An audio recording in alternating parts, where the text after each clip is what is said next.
Facebook, TikTok, Instagram, and Twitter, all of these have a business model where they basically don't let anyone else build apps on top of their data.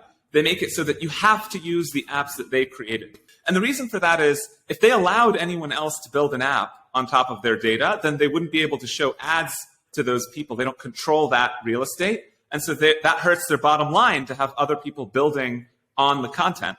And so what ends up happening is you have lock-in. So we all have to use these kind of like handful of apps from these three companies.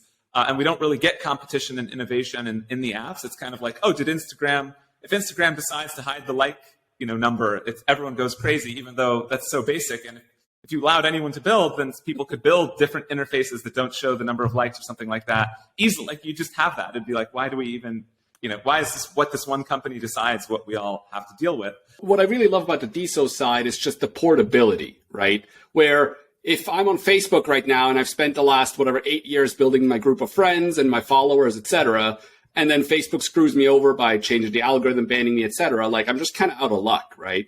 But with what you're building, right, it's like I'm like, oh, you're mad at me, Facebook? Well, I couldn't care any less because I'm just going to switch to whatever new app is out there or whatever dozens of apps or whatever.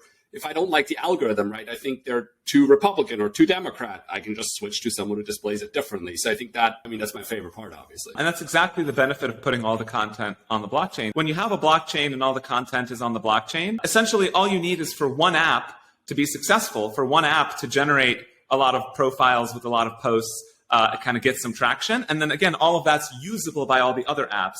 And that really only happens when we're all writing to the same database. And so it creates this kind of like, it's like anti-fragile. Like if there's one app that wins, all the other apps win.